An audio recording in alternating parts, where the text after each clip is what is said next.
Have you ever watched someone else receive credit for your hard work? Felt the sting of being overlooked despite giving everything to your job? I'm Jessica Martinez, and 3 years ago, I stood in the corner of our office break room clutching a paper cup of cheap champagne while my colleagues toasted Ryan Parker's promotion to regional director, the position I had earned through countless late nights and record-breaking sales numbers. Some of my coworkers couldn't even meet my eyes. Others whispered and smirked. The message was clear. I wasn't management material. I wasn't part of the club. Fast forward to today, and those same coworkers now scramble to respond to my emails and implement my strategic initiatives. The whispers and smirks have turned to awkward smiles and forced professionalism. How did I go from being passed over to becoming their boss? It's a story about perseverance, strategic patience, and the sweetest kind of professional redemption. Before we jump back in, tell us where you're tuning in from. And if this story touches you, make sure you're subscribed, because tomorrow I've saved something extra special for you. Growing up in Millbrook, a small manufacturing town outside of Detroit, I learned early that nothing comes easy to people like us. My father worked 30 years at the local auto parts factory, coming home with grease-stained hands and a persistent cough from the factory floor. My mother cleaned houses for the executives who lived in the manicured subdivisions on the other side of town. Education is your ticket out, they told me and my younger brother Andre. Study hard, be twice as good, leave nothing to chance. I took their advice to heart. While other kids hung out at the mall or went to football games, I tutored younger students to save for college, spent weekends in the public library, and graduated valedictorian of Millbrook High. The guidance counselor tried to steer me toward community college, more practical for someone from your background, but I had already secured a partial scholarship to Michigan State. The look on her face when I told her is still one of my favorite memories. College was a shock to my system. For the first time, I was surrounded by students who had never worried about money, whose parents were doctors, lawyers, and business executives. My roommate Olivia's monthly allowance exceeded what my parents made in 2 weeks. During parents' weekend, I watched families arrive in luxury cars, taking their kids to expensive restaurants, while I picked up an extra shift at the campus coffee shop. But I refused to feel inferior. I studied harder, networked relentlessly, secured internships that other students dismissed as too demanding. By senior year, I had job offers from 3 different companies, ultimately accepting a position with Meridian Financial Services in Charlotte, North Carolina. Moving nearly 700 miles from home was terrifying, but I was determined to build a career that would make my sacrifices worthwhile. Meridian was exactly what I expected: competitive, fast-paced, and dominated by an old guard of middle-aged men who had built their careers in a different era. As a 22-year-old Latina woman, I stood out in every meeting. Some days it felt like an advantage. People remembered me. Other days, the subtle dismissals and interruptions wore me down. But I had been preparing for this challenge my entire life. My strategy was simple: become indispensable through results no one could argue with. I arrived an hour before anyone else, mastered our financial products faster than my peers, and built a client portfolio that consistently outperformed expectations. By my second year, I was bringing in more new business than anyone else in my division. My direct supervisor, Brian Whitman, was fair but distant. He would drop by my desk, occasionally with a quick "good work, Martinez," before moving on. The real power at Meridian resided with Charles Spencer, our regional director, who controlled promotions, resources, and the overall direction of our office. Spencer had his favorites, a rotating inner circle of employees who received the best: leads, invitations to client golf outings, and mentoring over whiskey at the private club where Spencer held membership. Ryan Parker was Spencer's most recent protege. He had joined Meridian 6 months after me, a Duke graduate with family connections throughout Charlotte's business community. Ryan wasn't incompetent. He worked hard and knew how to charm clients, but his results never matched mine.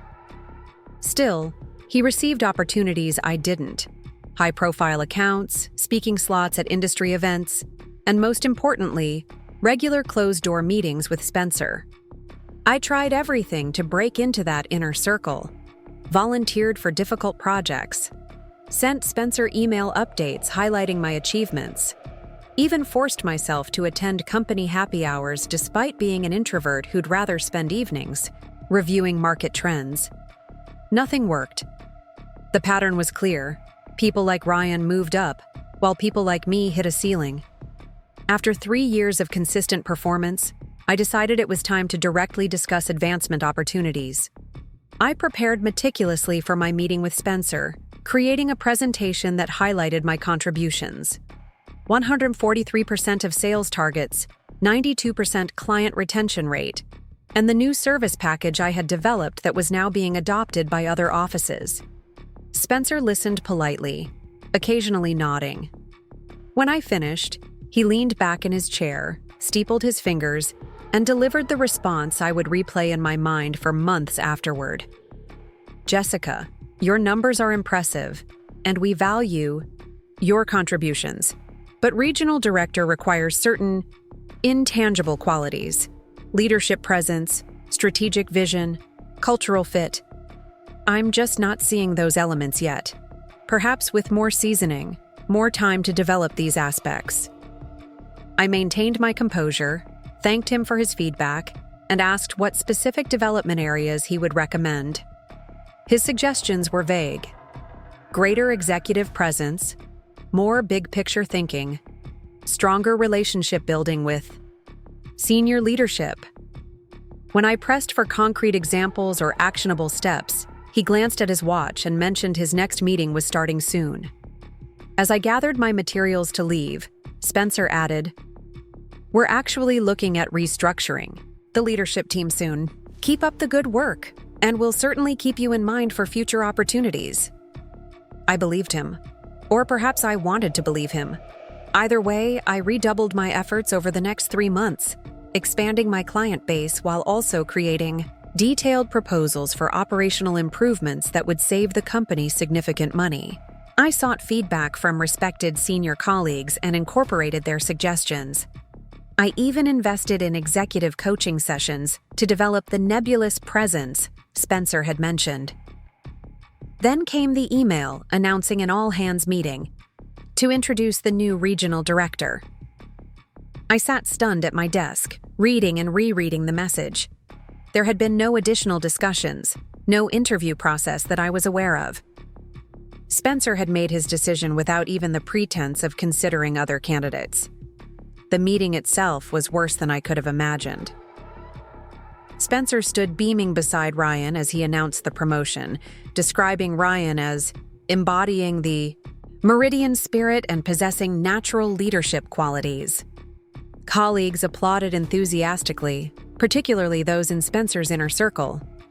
A few shot sympathetic glances my way. They knew the numbers as well as I did, but most avoided eye contact. Afterward, there was a small celebration in the break room: cheap champagne, grocery store cake, and forced conversation. I stood in the corner maintaining a professional smile while my mind raced through options. I could file a complaint with HR, but Spencer's wording had been too careful, too subjective to constitute clear discrimination. I could confront him directly, but that would only cement his opinion that I lacked executive presence. Or I could leave. As I contemplated my next move, I overheard 2 colleagues whispering by the refreshment table. "Surprised Martinez showed up at all," one said. "Spencer would never put someone like her in charge anyway," replied the other. "Too intense, not enough polish." They laughed, not realizing I could hear them. That moment crystallized everything. The problem wasn't my performance, my presentation skills, or any other professional qualification. It was simply that I wasn't one of them, and never would be at Meridian. The realization was both painful and liberating. I didn't quit immediately.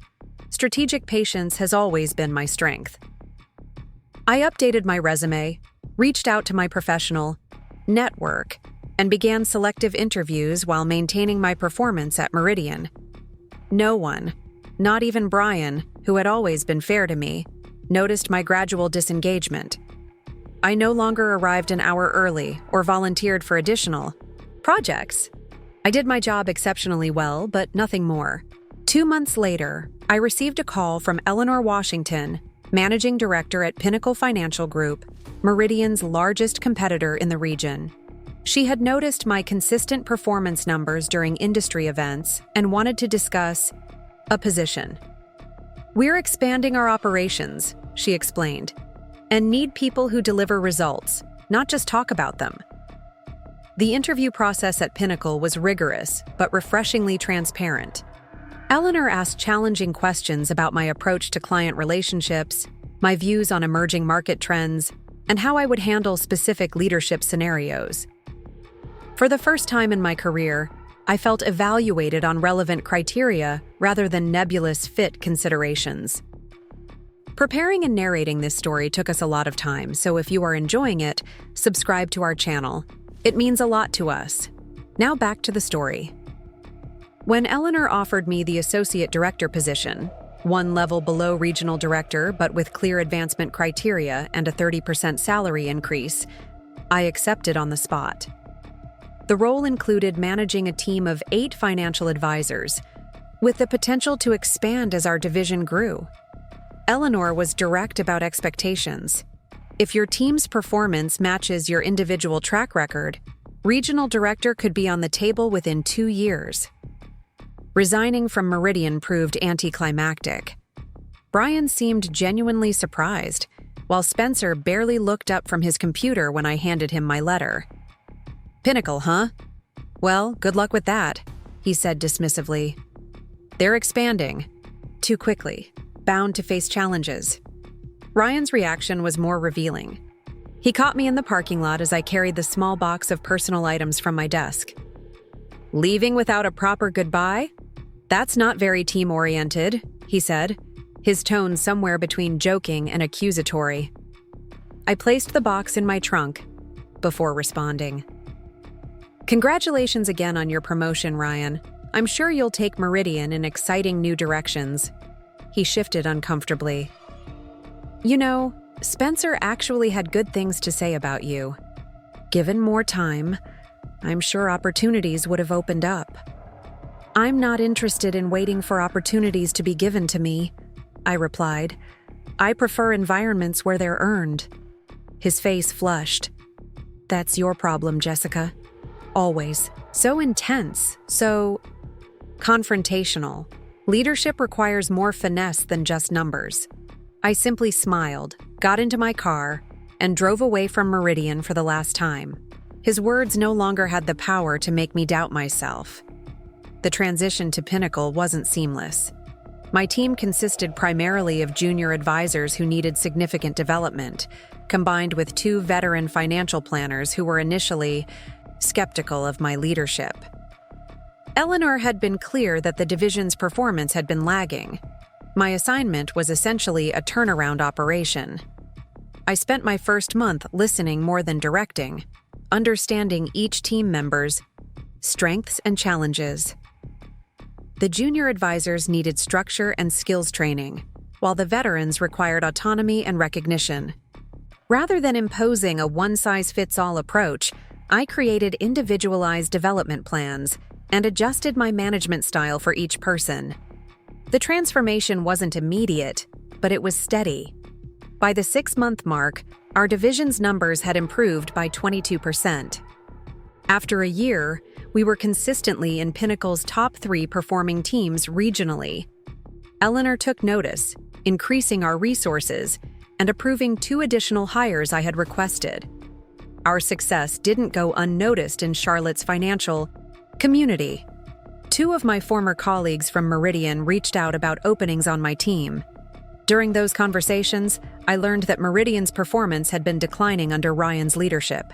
Several key clients had transferred their business elsewhere, and morale was suffering as Spencer and Ryan implemented increasingly desperate sales tactics to meet quarterly targets. I didn't take satisfaction in their struggles. Business isn't Personal, after all, but the contrast validated my decision to leave. At Pinnacle, I was evaluated on my actual contributions, not on whether I fit some predetermined leadership mold. When I spoke in meetings, people listened. When I proposed new initiatives, they were considered on their merits. 18 months into my role at Pinnacle, Eleanor invited me to lunch at an upscale restaurant downtown, a departure from our usual quick meetings in her office. After we ordered, she got straight to the point. Jessica, the regional director for the Carolinas, is retiring next quarter.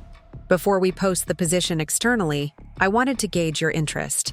The opportunity was even bigger than my original goal.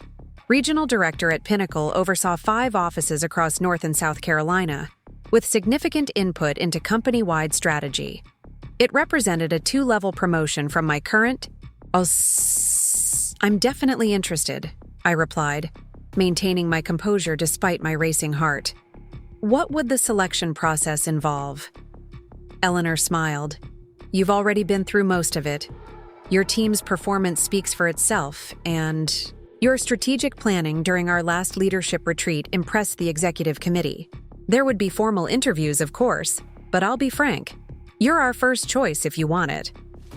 3 weeks later, after a series of interviews that felt more like collaborative planning sessions than evaluations, I was officially named Regional Director for the Carolinas at Pinnacle Financial Group.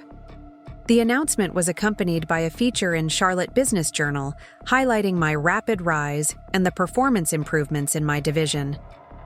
I was setting up my new office when my assistant mentioned an unexpected visitor, Brian Whitman, my former supervisor from Meridian. I hesitated briefly before inviting him in. Brian looked older than when I'd last seen him, the stress of Meridian's struggles evident in the new lines around his eyes. He awkwardly congratulated me on my promotion before getting to the purpose of his visit.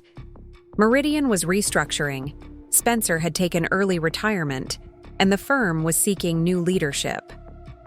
The board has authorized me to offer you the regional director position, Brian said. With your track record at Pinnacle, they believe you could help turn things around. The compensation package would be significantly higher than what you're currently receiving. The irony wasn't lost on me. The same company that had deemed me lacking leadership presence 2 years ago was now pursuing me to save them. Part of me, a small, vindictive part I'm not proud of, wanted to ask about Ryan, to hear Brian admit their mistake explicitly. Instead, I simply asked, "And Ryan? What's happening with his position?" Brian looked down. Ryan submitted his resignation. Last week, market conditions have been challenging, and the board felt we needed a change in direction. I thanked Brian for the offer and promised to give it proper consideration, though I had already made my decision. Pinnacle had invested in me when Meridian wouldn't. Eleanor had recognized my potential while Spencer had dismissed it. Loyalty matters in professional relationships. Not blind loyalty, but reciprocation of genuine support and opportunity. Later that week, I attended a regional banking conference in Charlotte. As I circulated during the networking reception, I spotted a group of Meridian employees, including several who had witnessed my humiliation at Ryan's promotion celebration. They fell silent as I approached. "Jessica, congratulations on the regional director position at Pinnacle," said Andrea, one of the colleagues who had whispered about my lack of polish in the break room. "Such an impressive achievement." "Thank you," I replied. "It's been an educational journey." "We miss you at Meridian," added Derek, another former teammate. "Things haven't been the same since you left." I could have pointed out that they hadn't valued my contributions when I was there. I could have mentioned Meridian's declining performance or the irony of their current recruitment efforts. Instead, I simply smiled and said, "Change creates opportunity. I hope Meridian finds its way forward." As I moved through the conference that day, leading a panel discussion on emerging trends in financial services and meeting with potential strategic partners for Pinnacle, I noticed the changed dynamics. People who had once dismissed me now sought my insights. Former supervisors approached as peers. The transformation wasn't just in my job title or authority. It was in how I was perceived and valued in my professional community. The lesson wasn't about revenge or even vindication, though I'd be lying if I said there wasn't satisfaction in proving my worth so definitively. The real lesson was about recognizing environments where merit truly matters, where contribution is valued over connection, and where leadership is defined by results rather than resemblance to those already in power. Looking back, Spencer did me a favor. Had he promoted me at Meridian, I might have spent years trying to succeed in a system that wasn't designed for people like me. The rejection forced me to find a place where my strengths were recognized and rewarded, a place where I could thrive without compromising who I am. Today, my division at Pinnacle continues to outperform expectations. I've built a diverse leadership team that reflects my belief in evaluating people on their actual contributions rather than their background or network. We've expanded into new markets and developed innovative service models that have been adopted company-wide. Sometimes I wonder what would have happened if I'd accepted Brian's offer to return to Meridian. The compensation would have been higher, and there would have been a certain poetic justice in taking Spencer's former position. But leadership isn't about the title or the vindication. It's about building something valuable and creating opportunities for others. That's the story I wish someone had told me when I stood in that break room 3 years ago, nursing my wounded pride and questioning my worth. Sometimes being overlooked is the beginning of finding where you truly belong. Sometimes rejection is just redirection to something better. So if you're standing where I once stood, overlooked despite your contributions, doubting your value because others can't or won't see it, remember this. Their inability to recognize your worth doesn't diminish it. The right opportunities might not be where you are now, but they exist. Keep delivering results. Keep developing your skills. And when the moment comes to make a change, do it with strategic patience and unwavering confidence in your abilities. Success isn't about proving others wrong, though that can feel pretty satisfying. It's about proving yourself right. And that's exactly what I did. My first week at Pinnacle Financial Group felt like stepping into an alternate universe. The office, located in a sleek high-rise in downtown Charlotte, had none of the stuffy, traditional decor that Meridian clung to with its dark wood paneling and outdated paintings of sailing ships. Instead, Pinnacle's space was bright, open, and modern, glass-walled meeting rooms, collaborative workspaces, and the latest technology. But the physical differences were merely symbolic of the deeper cultural contrast I was about to experience. Eleanor Washington, my new boss, greeted me personally on Monday morning, something Spencer would have delegated to an administrative assistant. She spent 2 hours walking me through Pinnacle's approach, introducing me to key team members, and outlining her expectations with a clarity that was both refreshing and slightly intimidating. "I hired you because you deliver results, Jessica," she said as we sat in her office overlooking the Charlotte skyline. "But I need to be upfront about the challenge you're facing. The division you're taking over has been underperforming for the past 3 quarters. The previous manager was well-liked, but couldn't make the necessary tough decisions." She slid a folder across her desk containing performance metrics that made me wince. Client retention was hovering at 67%, well below industry standards. New business acquisition had stagnated. 2 advisors were consistently missing their targets, by significant margins. "Why me?" I asked, genuinely curious. "I've never managed a team this size before." Eleanor's expression was evaluative, not unkind. "Because I've been watching your career for longer than you realize. You build solid client relationships based on results, not just charm. You understand the difference between activity and productivity. And frankly, you've succeeded in an environment that wasn't designed to support you, which tells me you're resourceful and resilient."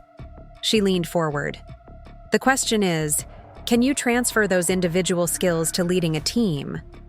It was the most honest conversation I'd had with a superior in my entire career, No vague platitudes about cultural fit or executive presence, just a clear-eyed assessment of the situation and my potential role in it. I'll need some time to evaluate the team before making any significant changes, I replied.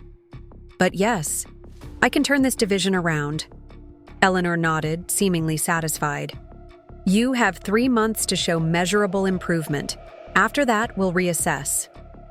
That afternoon, I met my team for the first time in a conference room that still felt foreign. 8 faces looked back at me with expressions ranging from cautious optimism to outright skepticism. I recognized the dynamics immediately. The 2 older advisors, Mark and Denise, sitting slightly apart with arms crossed, veterans who had likely seen managers come and go. The younger advisors clustered together, eager but uncertain. And in the corner, slightly removed from both groups, sat Tara Wilson, who I would later learn had applied for my position and been passed over. I didn't start with a motivational speech or bold promises. Instead, I began with questions. What was working? What wasn't? What obstacles prevented them from reaching their goals? What support did they need that they weren't getting? Initially, responses were cautious and predictable. But as the meeting progressed and they realized I was genuinely listening, not just performing leadership theater, the conversation deepened. Mark, a financial advisor with 20 years of experience, was the first to break through the professional veneer. The previous manager was obsessed with metrics but didn't understand the business, he said bluntly. We spent more time filling out reports than talking to clients. Meanwhile, our tech platform is 5 years behind the competition, and we're losing clients to firms with better digital tools. Denise, equally experienced but more diplomatic, added, We used to have a collaborative culture. Now it feels like we're competing against each other instead of our actual competitors. The junior advisors had their own concerns: insufficient training, unclear expectations, and little mentorship. And Tara, when she finally spoke, raised the issue no one else would touch. There's no clear path for advancement here, she said, eyes challenging me directly. People get promoted based on who they know, not what they deliver. Why should we believe anything will be different under your leadership? The room fell silent. It was a question that cut to the heart of workplace disillusionment, one I had asked myself countless times at Meridian. The difference was that now, I was on the other side of the desk, responsible for creating the environment I had always wanted but never found. I can't undo whatever happened before I arrived, I said, meeting Tara's gaze. But I can tell you this. Under my leadership, results and contribution will matter more than connections. I don't care where you went to school, who you golf with, or whether you fit some predefined image of success. I care about how you serve clients, how you support this team, and how you help build this division. I paused, looking around at each of them. I was in your position not long ago, watching others advance for reasons that had nothing to do with performance. That won't happen here. If that approach doesn't work for you, I'll respect your decision to find opportunities elsewhere. But if you're willing to give this new direction a chance, I think we can build something exceptional. It wasn't an instant transformation. Trust is earned through consistent action, not declarations of intent. But that meeting established the foundation for what would follow. A culture based on performance, transparency, and genuine collaboration. The first month was grueling. I conducted individual meetings with each team member, reviewing their client portfolios, analyzing their approaches, and understanding their unique strengths and challenges. Patterns emerged quickly. The junior advisors needed more structured training and clearer expectations. Mark and Denise had valuable expertise but had grown complacent in certain areas. And Tara, despite her initial hostility, had untapped potential that her previous manager had overlooked. I developed individual development plans for each advisor, tailored to their specific needs rather than imposing a generic template. For the junior team members, I established a formal mentoring program pairing them with Mark and Denise, which simultaneously addressed the training gap and gave the veterans a renewed sense of purpose and recognition. Technology was our next hurdle. Pinnacle's systems were indeed outdated compared to industry leaders, creating inefficiencies that frustrated both advisors and clients. I compiled a detailed analysis of how these limitations were directly impacting our business results and presented it to Eleanor with proposed solutions and projected ROI.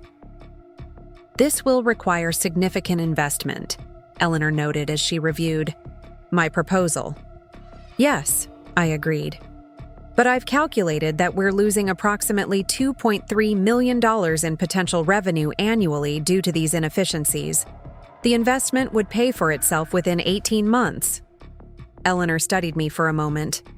"Usually new managers come asking for more people, not complex technology upgrades. People aren't the bottleneck right now," I explained. "We need to remove the structural obstacles preventing our current team from performing at their best." 2 weeks later, Eleanor approved the technology investment, a victory that earned me considerable credibility with the team. It was the first tangible evidence that I could advocate effectively on their behalf, that I understood their challenges weren't due to lack of effort, but to systemic issues. Client relationships presented another challenge. Several key accounts had been neglected during the leadership transition, and satisfaction surveys showed declining confidence in our services. I reorganized client assignments to better align advisor strengths with client needs and instituted quarterly review meetings that went beyond performance metrics to address clients' evolving financial goals. I personally reached out to our top 20 clients, many of whom expressed surprise at hearing directly from a division leader. "Your predecessor never called unless there was something to sell," remarked Gerald Thompson, CEO of a mid-sized manufacturing company and one of our most valuable clients. "It's refreshing to have a conversation that starts with my needs rather than your products." The changes weren't always smooth. Tara initially resisted my coaching, viewing it as criticism rather than development. 2 junior advisors struggled to adapt to the more rigorous performance expectations, and Mark, despite his experience, pushed back against technological changes that disrupted his familiar routines. I learned to adjust my approach for different team members, more directive with those who needed clear guidance, more collaborative with those who valued autonomy. I made mistakes along the way, sometimes pushing too hard or not communicating changes effectively. But I also did something my former managers rarely did. I acknowledged those mistakes, learned from them, and adjusted course. By the end of the 3rd month, our metrics showed modest but meaningful improvement. Client retention had increased to 74%. New business acquisition was up 12% compared to the previous quarter, and team morale, while difficult to quantify, had noticeably improved. People were staying later not because they felt obligated, but because they were engaged in building something worthwhile. When I presented these results to Eleanor during our quarterly review, her response was measured. "It's a good start," she said. "But we need to see more substantial improvement over the next 2 quarters to consider this turnaround successful." I appreciated her candor. Unlike Spencer, who dealt in vague assessments and moving targets, Eleanor was clear about her expectations and direct in her feedback. I left her office with renewed determination, not discouragement. That evening, as I was preparing to leave, I found Tara waiting by my office. Our relationship had remained professional but distant since that first team meeting. She entered when invited, sitting across from me with the same direct gaze that had challenged me months earlier. "I want to apologize," she said, surprising. "Me? I've been resistant because I was angry about not getting the position. I convinced myself that you were just another manager who would play favorites and ignore actual performance." She paused. I was wrong. "What changed your mind?" I asked. "The Westridge account," she replied. This had been a complex situation, involving a wealthy family with competing financial priorities among different generations. I had assigned Tara as the lead advisor despite it being a high-value account that would traditionally go to someone more senior. You gave me that account because my expertise in intergenerational wealth planning was the right fit, not because of seniority or politics, Tara continued. And when I hit obstacles, you provided guidance without taking over. That's not the management approach I'm used to. It was a small moment, but significant. Trust in leadership isn't built through grand gestures or inspirational speeches. It's established through countless daily decisions that demonstrate your values consistently. Tara had been my toughest critic. Having her acknowledge the difference in my approach validated that the cultural shift was beginning to take hold. The following months brought accelerating progress. Our technology upgrades were implemented, reducing administrative burden and enhancing client experience. We refined our client segmentation strategy, ensuring our resources were allocated effectively. And perhaps most importantly, the team began functioning as a cohesive unit rather than a collection of individual producers.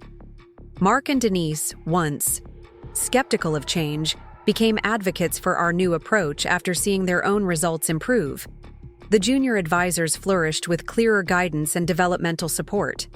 And Tara emerged as an informal leader, often taking initiative on projects that benefited the entire division.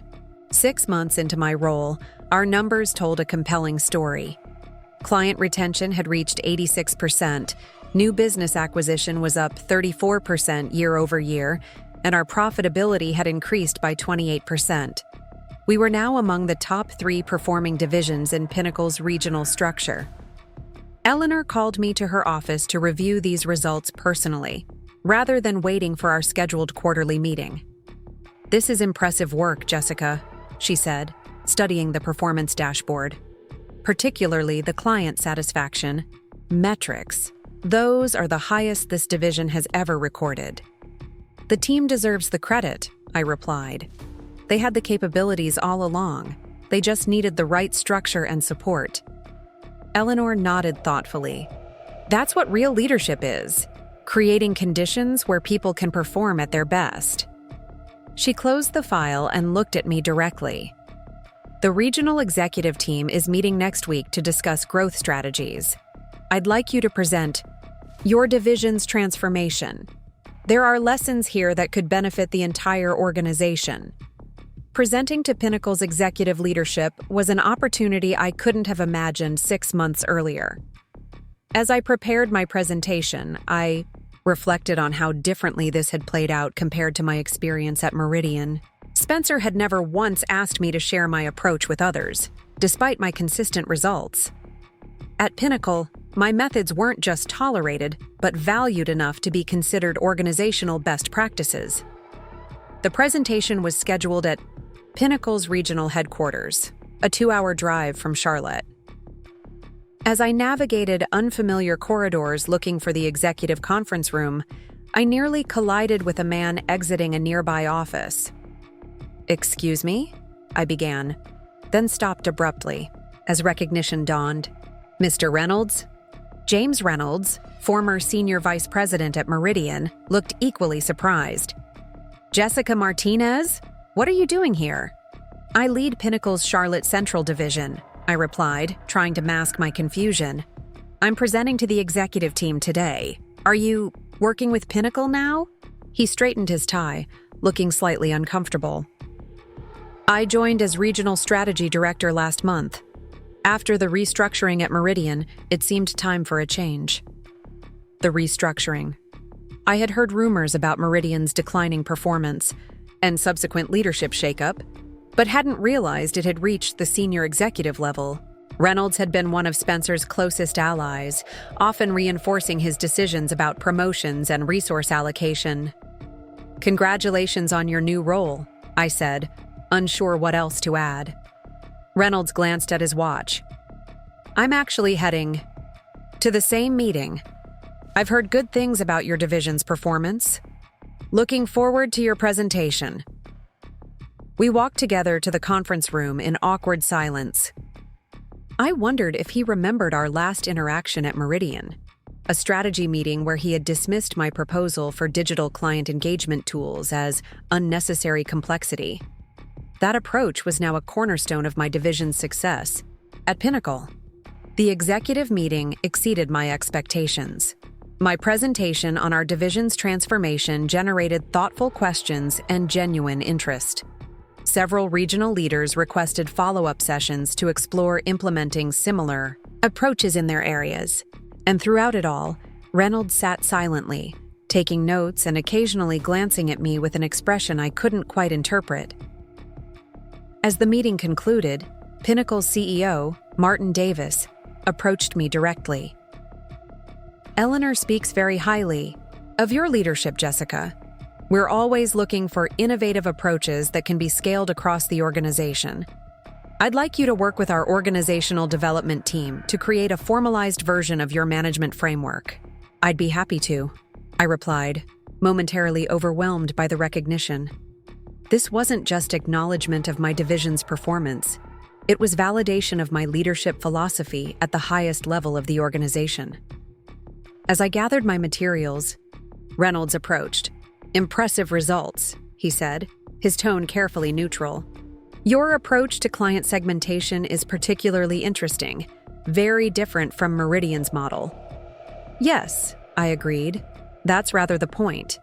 He hesitated, then added, "Spencer always said you had potential. It's good to see you found the right environment." The revision of history was so blatant I almost laughed. Spencer had never seen potential in me. He had seen someone who didn't fit his preconceived notion of leadership. But I recognized Reynolds' comment for what it was, an attempt to rewrite the narrative now that my success was undeniable. "The right environment makes all the difference," I replied simply, refusing to engage with his revisionist version of my time at Meridian. "Best of luck in your new role." As I drove back to Charlotte that afternoon, I reflected on the strange symmetry of encountering Reynolds at Pinnacle. In some ways, it felt like closure, a final reminder of how far I had come from those frustrating days of being overlooked and underestimated. But it also highlighted an important truth. Success doesn't necessarily change how others see you. Sometimes it merely changes how they pretend to have seen you all along. Back at my division, I shared the executive team's positive response with my leadership team, emphasizing that their contributions had made our success possible. We celebrated briefly, then turned our attention to the next quarter's goals. Success in leadership isn't a destination, but a continuous journey of improvement and adaptation. The following months brought new challenges and opportunities. Our division's performance attracted attention throughout the organization, resulting in increased resources but also higher expectations. We expanded our team, bringing on 3 new advisors and a dedicated operations specialist. I was careful to maintain our performance-oriented culture during this growth, personally leading the interview process to ensure new team members aligned with our values. Word of our success spread beyond Pinnacle. Industry publications featured our innovative client engagement strategies. Competitors began reaching out to our advisors with recruitment offers, and perhaps most tellingly, former colleagues from Meridian started contacting me about potential openings. Andrea Collins, who had worked closely with Ryan and had been notably cool toward me during my time at Meridian, sent a particularly interesting email. "I've been following Pinnacle's growth in the market, particularly your division's impressive results. I'd love to grab coffee and hear more about your approach to client relationship management." I agreed to meet her, curious about her sudden interest. We met at a small cafe equidistant from our respective offices. Andrea looked essentially the same, though her designer outfit and carefully maintained appearance seemed more deliberate than I remembered, as if she were constantly preparing for an evaluation. After exchanging pleasantries, she got straight to the point. "Meridian is struggling. Ryan's leadership style hasn't translated to results. Several major clients have moved their portfolios elsewhere, and morale is at an all-time low." She leaned forward. "I need a change, Jessica. When I saw what you've built at Pinnacle, it seemed like exactly the kind of environment I've been looking for. I listened as she outlined her accomplishments and potential contributions to our team. Her qualifications were solid, but something felt off about her sudden interest. "You never seemed particularly impressed with my approach at Meridian," I observed. "What's changed?" Andrea had the grace to look embarrassed. "I was wrong," she admitted. "I bought into the politics, the idea that certain people were leadership material and others weren't. But the results speak for themselves. You've built something special at Pinnacle, and I want to be part of it." Her candor was unexpected. I told her about our rigorous hiring process and performance expectations, making it clear that Pinnacle operated differently than Meridian. "We evaluate people on contribution, not connections," I explained. "That creates a more meritocratic environment, but also a more demanding one." "That's exactly what I'm looking for," she insisted. "I'm tired of watching less qualified people advance because they play the game better." The irony wasn't lost on me. Andrea had been part of the system that had blocked my advancement at Meridian, and now she was seeking refuge from that same system. But I didn't mention this. Instead, I invited her to apply through our formal process, knowing she would be evaluated objectively like any other candidate. As I walked back to the office after our meeting, I realized how much I had internalized Eleanor's leadership approach. A year ago, I might have been tempted to exclude Andrea based on our history. Now, I understood that true meritocracy meant giving everyone the same opportunity to prove their value, regardless of past interactions. 9 months into my role, Eleanor invited me to lunch at an upscale restaurant near our office, a departure from our usual meetings in her office. After we ordered, she got straight to the point. "Jessica, I have news about Pinnacle's leadership structure. The current regional director for the Carolinas is retiring next quarter, and we're beginning the succession planning process." I nodded, waiting for her to continue. The regional director position oversaw 5 divisions across North and South Carolina, including my own, a significant leadership role that would typically require many years of management experience. "The executive committee has been discussing potential candidates," Eleanor continued. "Your name has come up repeatedly, not just because of your division's performance, but because of the cultural transformation you've led. Before we open the position externally, I wanted to gauge your interest." It took considerable effort to maintain my professional composure.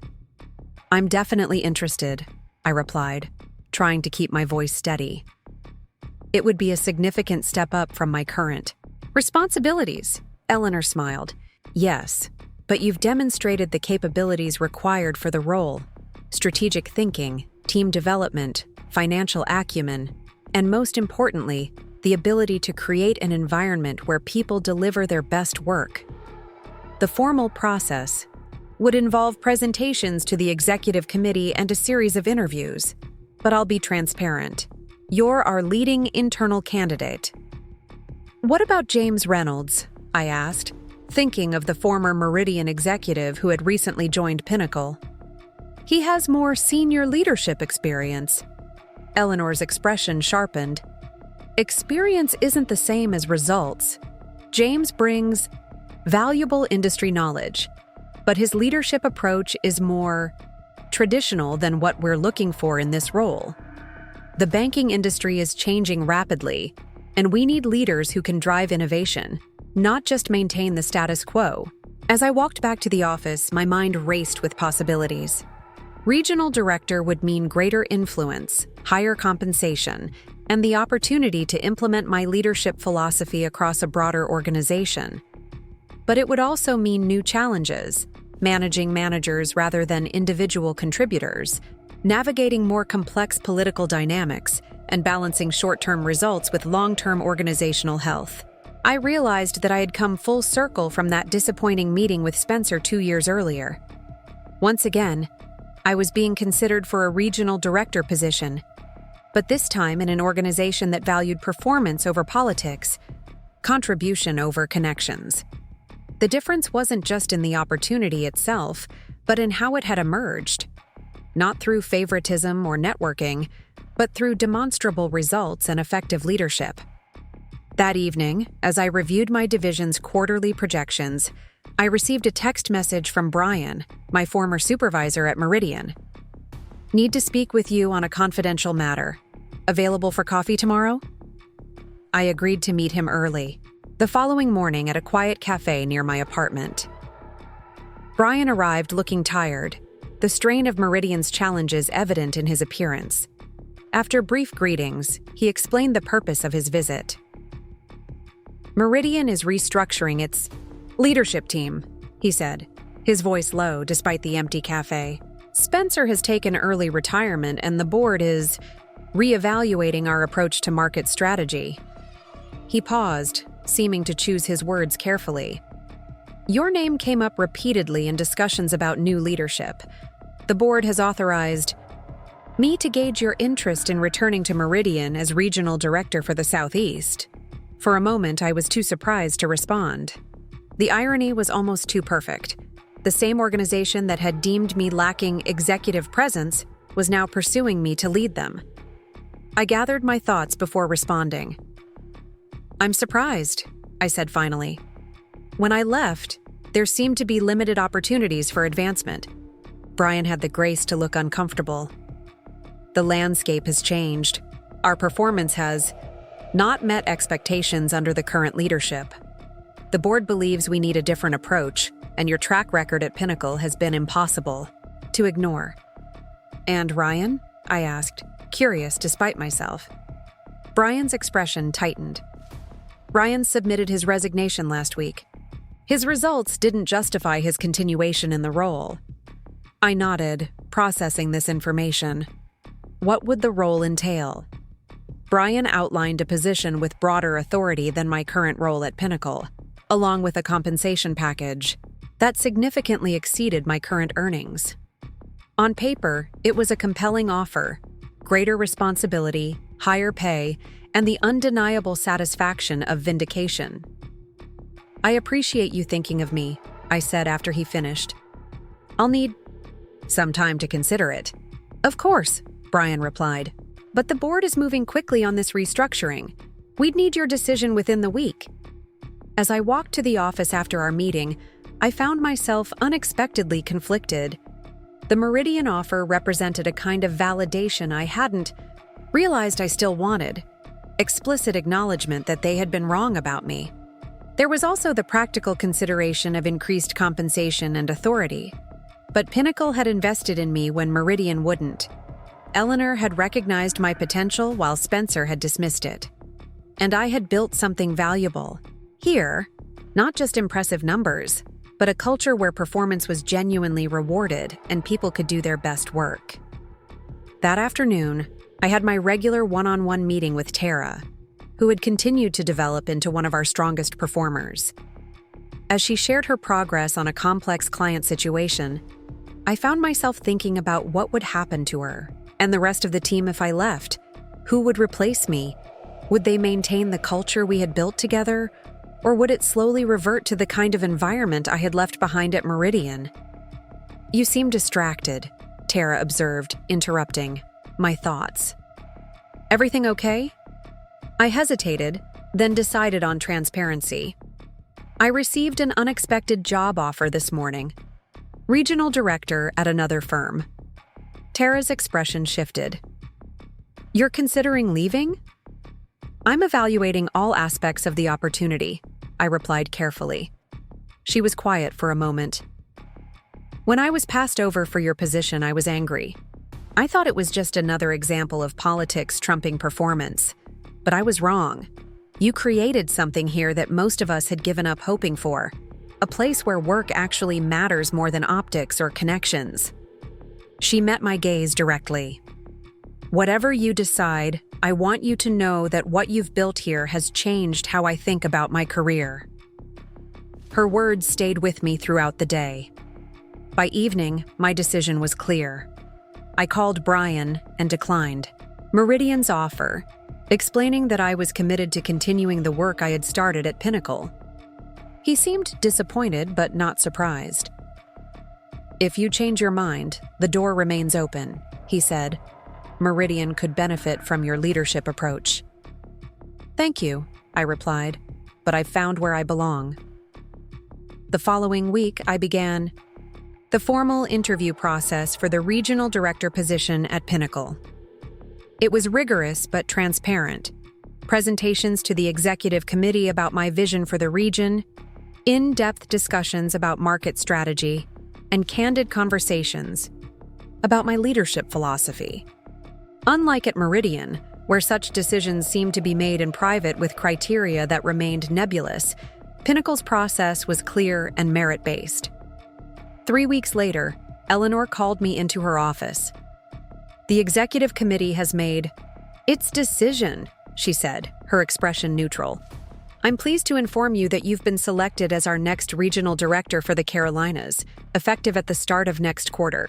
The moment felt surreal, a culmination of everything I had worked toward since those frustrating days at Meridian. But it also felt right, a natural progression based on demonstrated capability rather than an unexpected gift or political victory. "Thank you for the opportunity," I said, "and for creating an environment where this kind of advancement is possible." Eleanor smiled. "That's the thing about true meritocracy, Jessica. It benefits the organization as much as the individual. By promoting our most effective leaders, we build a stronger company. Your success is Pinnacle's success." As news of my promotion spread throughout Pinnacle, I received congratulations from colleagues across the organization, including a surprisingly warm email from James Reynolds. But the most meaningful responses came from my own team, who organized a celebration that felt genuinely joyful rather than obligatory. "To Jessica," Tara said, raising her glass during our team lunch, "who showed us that leadership isn't about title or tenure, but about creating an environment where everyone can succeed." As I looked around at the team we had built together, diverse in background and approach but united in purpose, I felt something beyond professional satisfaction or vindication. I felt the quiet pride of having created the kind of workplace I had always wanted but never found. One where contribution matters more than connection, results more than resemblance, and where leadership is defined by how you elevate others, not just yourself. The path from overlooked advisor to regional director hadn't been straight or easy. But each challenge had taught me something essential about leadership and about myself. Lessons I would carry into this new role and whatever came after. The most important wasn't about proving others wrong, but about proving myself right.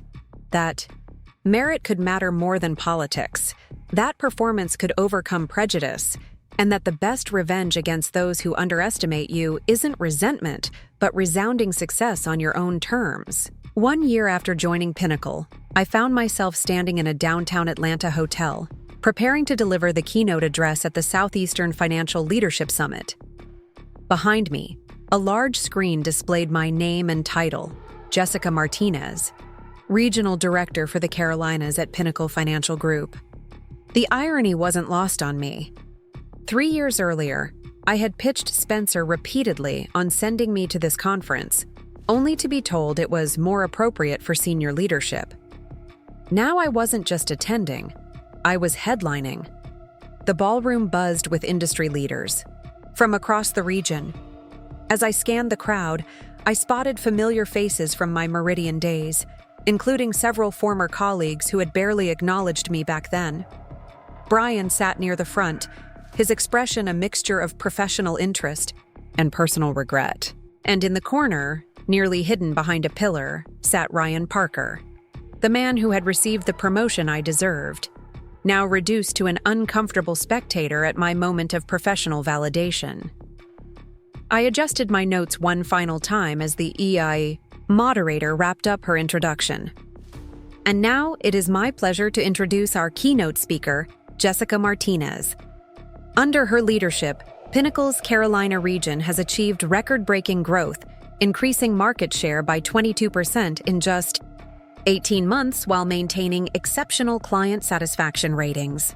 Please join me in welcoming Jessica to share her insights on building high-performance financial teams in a disruptive market. The applause was generous as I took the podium.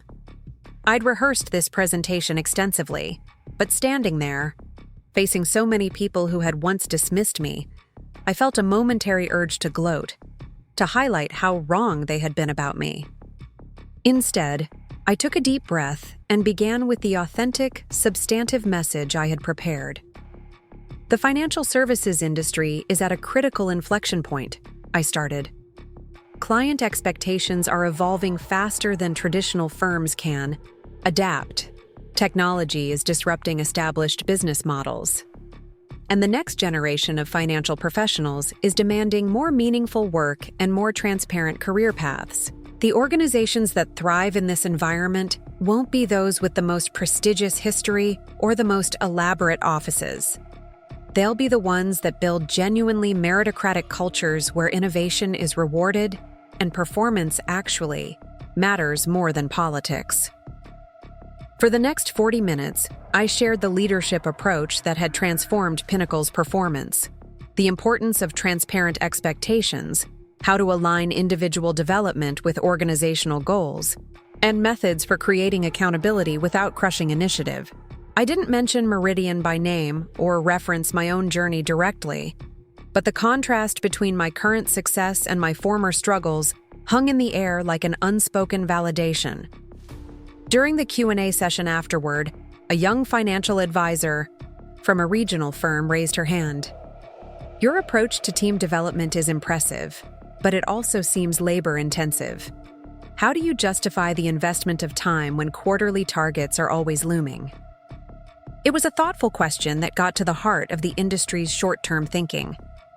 That's precisely the mindset that prevents many firms from building sustainable success, I replied. When we focus exclusively on this quarter's numbers, we make decisions that boost immediate results but undermine long-term performance. Creating a high-performing team requires upfront investment, absolutely, but the returns compound over time. My division's first quarter improvement was modest, around 8%, but by the third quarter, we were seeing 27% growth because we had addressed fundamental issues rather than applying quick fixes. After the session ended, several attendees approached with follow-up questions and business cards. I noticed Ryan, hovering at the edge of the group, seemingly debating whether to approach. Eventually, as the crowd thinned, he made his way over. "Jessica," he said, extending his hand. "Congratulations on the keynote. Very impressive presentation." "Thank you, Ryan," I replied, shaking his hand briefly. "How are things with you?" His smile tightened slightly. "I've actually moved on from Meridian. I'm heading up business development at Archer Financial now. Smaller firm, but more aligned with my approach." I nodded, recognizing the euphemism for what it was. After his performance issues at Meridian, he had likely been forced to step down to a less prestigious position at a smaller company. The version of me from 3 years ago might have felt satisfaction at his downfall, but now I found I had no strong feelings about it at all. Ryan's career trajectory no longer had any relevance to my own journey. "I wish you success there," I said simply. He shifted uncomfortably. "Listen, Jessica, I've wanted to say this for a while. What happened at Meridian, the way things played out with the regional director position, I know it wasn't fair to you." I studied him, trying to determine if his remorse was genuine or merely a strategic response to my current stature in the industry. Either way, it didn't particularly matter anymore. "The situation worked out for the best," I replied. "I found an environment better suited to my leadership style." Ryan nodded, seemingly relieved that I wasn't demanding a more explicit apology. Spencer never really understood what was changing in the industry. He was too focused on maintaining the old ways of doing business. It was a convenient rewriting of history, considering how enthusiastically Ryan had embraced Spencer's approach when it benefited him. But I had no interest in correcting his selective memory. The past was just that, past. "Change creates both winners and losers," I said. "The important thing is adapting effectively." I glanced at my watch. I should get to my next session. "Good luck at Archer, Ryan." As I walked away, I realized how completely my feelings had evolved. 3 years ago, I had fantasized about a moment like this, standing successful while those who had dismissed me were forced to acknowledge their mistake. But now that it had actually happened, I found it oddly anticlimactic. My validation no longer depended on their recognition. It came from the results I had achieved and the culture I had built. That evening, I attended the conference dinner, where I was seated at a table with several industry leaders, including Evelyn Choi, CEO of one of the largest independent financial firms in the Southeast. I had admired her career for years, but never had the opportunity to meet her personally. "I was impressed with your keynote, Jessica," she said as we waited for the first course. "Particularly your emphasis on building genuine meritocracy. So, many firms claim to value performance, but their promotion patterns tell a different story." "Thank you," I replied. "It's been central to our success at Pinnacle. When people believe advancement depends on contribution rather than connection, it transforms their engagement level." Evelyn nodded thoughtfully. "I'm curious, what specific metrics do you use to evaluate contribution? That can be the trickiest part of creating true meritocracy." It was a perceptive question that led to a fascinating discussion about the challenges of measuring both quantitative and qualitative aspects of performance. Evelyn shared her own firm's approach, which included innovative peer evaluation systems and long-term client satisfaction tracking. By the time dessert arrived, we had exchanged contact information and planned to continue the conversation after the conference. As I returned to my hotel room that night, I reflected on how different my professional reality had become. 3 years earlier, I had struggled to get even basic recognition for my contributions. Now, I was having substantive discussions with industry leaders who valued my perspective and approached me as a peer. The change wasn't just in my title or compensation. It was in how I was perceived and included in the industry's most important conversations. The next morning, I presented a workshop on digital client engagement strategies, drawing on the successful implementation we had developed at Pinnacle. The room was filled beyond capacity, with attendees standing along the walls and sitting in the aisles. Among them was Brian, watching attentively from the third row. After the workshop, he approached. "That was exceptional, Jessica. Your digital strategy is years ahead of what we're doing at Meridian." "Thank you," I replied. "It's been a major driver of our growth in younger client segments." He hesitated before continuing. "I want to apologize for how things played out at Meridian. I should have advocated more strongly for you with Spencer. Your potential was clear, even then." I appreciated the sentiment, but noted the careful phrasing. Your potential was clear. Not, you deserved that promotion. Even now, he couldn't quite bring himself to admit directly that the decision had been wrong. "I learned valuable lessons during that time," I said diplomatically. "Sometimes the detours in our careers turn out to be the most important parts of the journey." Brian nodded, seemingly relieved by my gracious response. "Our offer still stands, by the way. Meridian would welcome you back in a senior leadership role. The board has authorized me to be quite flexible on compensation and reporting structure." I smiled. "I'm happy at Pinnacle, Brian, but I appreciate the interest." He handed me his business card anyway. "Well, if that ever changes, please reach out. We could use your leadership approach." As he walked away, I found myself reflecting on what his persistent recruitment efforts revealed. Meridian wasn't just interested in my individual contributions. They wanted to import the culture I had created at Pinnacle. But culture isn't something you can simply hire in from outside. It requires consistent values, structures that reinforce those values, and leaders who embody them authentically. Meridian wanted the results of a meritocratic culture without making the fundamental changes necessary to create one. On the final day of the conference, I participated in a panel discussion on the future of financial advising with several other industry leaders, including Evelyn Choi. The conversation was dynamic, touching on technological disruption, changing client expectations, and the evolving regulatory landscape. As we discussed the challenges of attracting top talent to traditional financial firms, I shared our experience at Pinnacle. We found that transparency about advancement criteria is essential, I explained. Financial professionals, especially younger ones, want to understand exactly what it takes to progress in their careers. They've seen too many organizations where the stated criteria and the actual decision factors don't align. At Pinnacle, we've created detailed career pathways with specific metrics attached to each advancement opportunity. It's not just about hitting sales targets. We measure client retention, team contribution, innovation, and skills development. Evelyn built on my point. Absolutely crucial. And I'd add that organizations need to examine whether their definition of top talent is too narrow.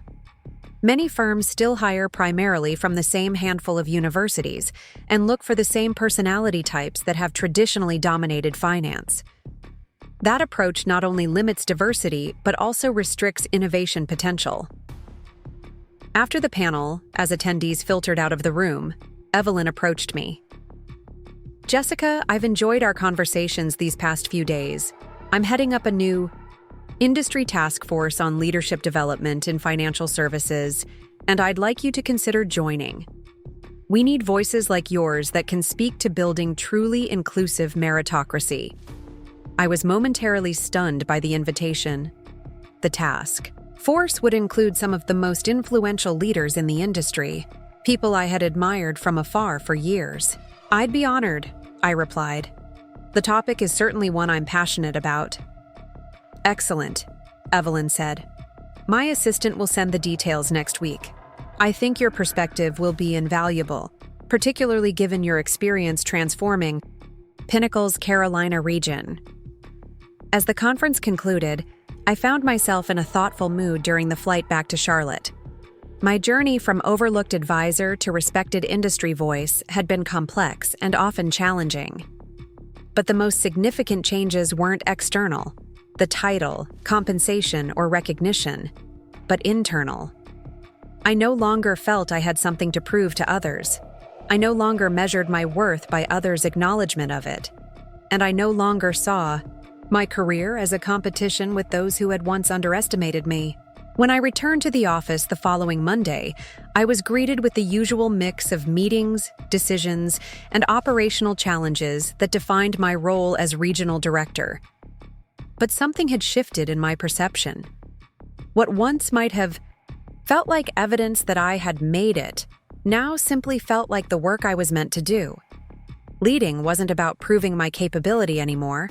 It was about creating an environment where others could develop their own capabilities. That morning, I met with Tara, who had been promoted to team lead 6 months earlier and was thriving in the role. "How was the conference?" she asked as we reviewed her division's quarterly projections. "Interesting," I replied. It was validating. To see how many firms are now trying to implement the approach we've been using here for the past 2 years. Tara smiled. Imitation is the sincerest form of flattery. Did you run into any of your former Meridian colleagues? A few, I admitted, including Ryan. Her eyebrows rose. The guy who got the promotion over you? That must have been satisfying, seeing him now that you've achieved so much more than he has. I considered her statement. 3 years ago, I would have agreed wholeheartedly, but now the interaction seemed less meaningful than I once would have imagined. It was less about satisfaction and more about perspective, I explained. Seeing Ryan reminded me how differently things could have gone if I had stayed in an environment that didn't recognize my value. Sometimes not getting what you think you want leads you to what you actually need. Tara nodded thoughtfully. I've been thinking about that a lot lately. When you got this position instead of me, I was convinced it was just another example of unfair advancement decisions. But working with you changed my understanding of what leadership actually means. If I had gotten the role then, I wouldn't have been ready, regardless of my technical skills. Her candor touched me. And now you're more than ready, I replied. Your team's performance speaks for itself. Which is exactly the point, Tara said. You created an environment where performance actually does speak for itself. That's rarer than it should be. After our meeting, I spent some time reflecting on Tara's journey. When I first arrived at Pinnacle, she had been my most skeptical team member, convinced that I represented more of the same leadership approach she had grown disillusioned with. Now she was one of our strongest emerging leaders, embracing and extending the meritocratic culture we had built together. That afternoon, Eleanor stopped by my office unexpectedly. "Got a minute?" she asked, closing the door behind her. "Of course," I replied, curious about the unscheduled visit. Eleanor sat across from me, her expression serious. "I've been approached about a CEO position at Horizon Financial in Boston. It's an incredible opportunity, and after much consideration, I've decided to accept it." I was momentarily stunned. Eleanor had been my most important advocate at Pinnacle, the leader who had recognized my potential when others hadn't. "Congratulations," I managed. "Horizon would be lucky to have your leadership, but it's a significant loss for Pinnacle." She smiled. "That's actually what I wanted to discuss with you. My departure will create a vacancy for President of Eastern Operations, overseeing all our regions from Virginia to Florida. The executive committee will conduct a formal search, of course, but I wanted you to know that I've recommended you as my successor." I blinked, processing the magnitude of the opportunity she was describing. The position would represent a 2-level promotion, placing me on the executive team with responsibility for nearly half of Pinnacle's operations nationwide. "I'm honored by your confidence," I said carefully, "but that's a significant leap from my current role." Eleanor's gaze was steady. "4 years ago, when we first discussed your potential role at Pinnacle, I told you I had been watching your career for longer than you realized. I saw something in your approach that went beyond technical skills or sales numbers, a fundamental understanding of how to create environments where people can perform at their best. You've proven that assessment correct, not just in your own division, but in how you've influenced our broader organizational approach." I nodded, acknowledging her perspective while still processing the implications. The role would involve significant stakeholder management across multiple regions, working with leaders who have been at Pinnacle much longer than I have. "Yes," Eleanor agreed, "and that would be challenging. But leadership at this level isn't about tenure. It's about vision and execution. You've demonstrated both. The formal selection process will begin next month, and there will be other strong candidates. But I wanted you to have time to prepare, should you decide to pursue it." After she left, I sat quietly in my office, contemplating the unexpected opportunity. 4 years earlier, I had been fighting for basic recognition at Meridian, convinced that becoming regional director represented the pinnacle of my ambitions.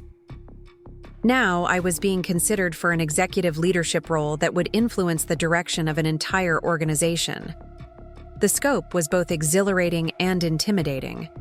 Leading multiple regions would mean working with diverse markets, navigating complex political dynamics, and balancing competing priorities at a scale I hadn't yet experienced. It would require me to evolve again as a leader, moving from direct, operational management to strategic influence across a broader system. As I considered whether to pursue the opportunity, I realized how much my definition of success had evolved. Early in my career, I had been driven primarily by external validation, titles, compensation, recognition from others. Those elements still mattered, of course, but they were no longer the primary metrics by which I evaluated opportunities. Now I considered questions like, would this role allow me to create meaningful impact? Would it leverage my authentic strengths? Would it enable me to build the kind of organization I believed in? That evening, as I reviewed materials for an upcoming regional leadership meeting, my phone rang with an unfamiliar number. Curious, I answered. "Jessica Martinez? This is Evelyn Choi. I hope I'm not interrupting your evening." "Not at all." I replied, surprised by the call from the CEO I had met at the conference. "What can I do for you?" "I'll get straight to the point," Evelyn said. "I've been impressed by your approach to leadership, both from our conversations and from what I've heard through industry channels. My firm is creating a new position, Chief Innovation Officer, responsible for transforming our client experience and internal culture. Before we launch a formal search, I wanted to gauge your interest. It was the second unexpected opportunity in a single day, and from a firm with even greater market presence than Pinnacle." "I'm flattered," I replied carefully. "The role sounds fascinating. Would you tell me more about your vision for it?" Evelyn outlined a position that combined strategic leadership, cultural transformation, and client experience innovation, essentially taking the approach I had implemented at the regional level and scaling it across a national organization. The compensation package she described was significantly higher than my current role, and the platform for influence much broader. "I don't need an answer today," Evelyn concluded, "but I wanted to open the conversation privately before the position is announced. We're looking for someone who can drive meaningful change, not just manage existing processes. From what I've seen, that's precisely what you've done at Pinnacle." After we ended the call, I found myself in the unusual position of having 3 distinct professional paths before me. Continued growth at Pinnacle with potential advancement to the executive team, a return to Meridian in a senior leadership role, or a completely new opportunity with Evelyn's firm. Each offered different advantages and challenges, different platforms for impact, different communities of colleagues. 4 years earlier, faced with the disappointment of being passed, over at Meridian, my options had seemed painfully limited. Now I found myself in the privileged position of choosing between compelling opportunities, each of which recognized the value I brought as a leader. The contrast was not lost on me. The following week, I attended Pinnacle's quarterly leadership summit, where regional directors and division heads gathered to align on strategic priorities and share best practices. As I presented my region's performance and innovation initiatives, I was struck by how differently I approached these forums compared to my early days at Pinnacle. Where once I had felt the need to prove my legitimacy at every turn, I now spoke, with the quiet confidence of someone whose results spoke for themselves. After the formal sessions concluded, several colleagues and I gathered for dinner at a restaurant near the conference center. The conversation flowed easily, touching on industry trends, organizational challenges, and personal updates. I realized how much I valued this community of peers, leaders who approached their work with similar values and who had welcomed me authentically into their ranks. Michael Chen, who led Pinnacle's Western region, asked about my experience at the Southeastern Financial Leadership Summit. "I heard your keynote was the highlight of the conference," he said. "Any insights the rest of us should know about?" I shared several key observations from the event, including emerging trends in client expectations and competitive dynamics.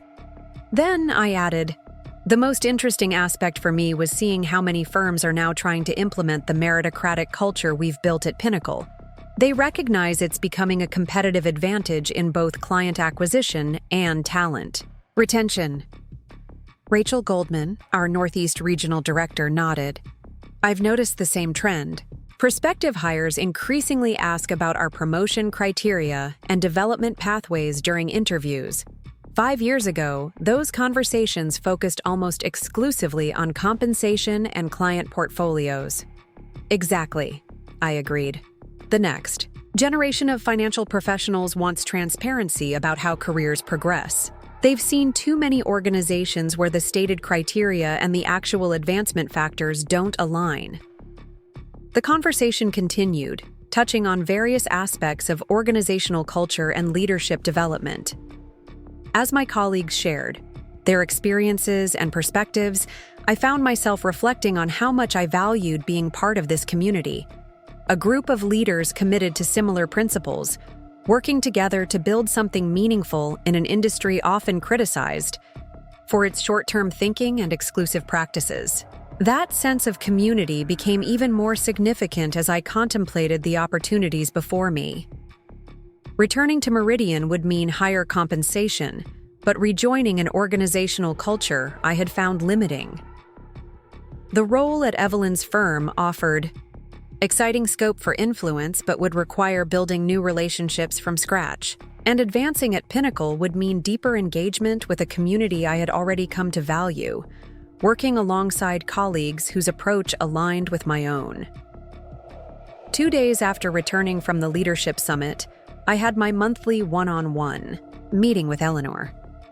After covering our usual agenda of regional performance metrics and strategic initiatives, I broached the topic of the Eastern Operations President role.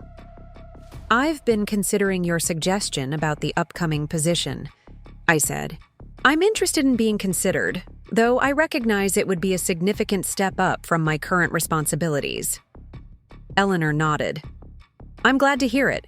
The formal selection process will include presentations to the Executive Committee, comprehensive interviews, and leadership assessments. It will be rigorous, but that's appropriate given the scope of the role."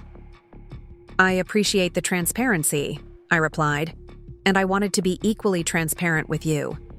I've been approached about opportunities at other firms, including a Chief Innovation Officer role at a national organization." Eleanor's expression remained calm, though I detected a flicker of concern. "That's not surprising, given your track record. May I ask if you're actively pursuing these external opportunities?" I considered my response carefully. "I'm exploring all options thoughtfully. Pinnacle has been transformative for my career, and I value the culture we've built here. But I also believe in considering major decisions from multiple perspectives." "Fair enough," Eleanor said. "From Pinnacle's perspective, we see you as a key leader in our future. The Eastern Operations role would be just the beginning of your advancement potential here. But ultimately, you need to make the decision that best aligns with your professional goals and personal values."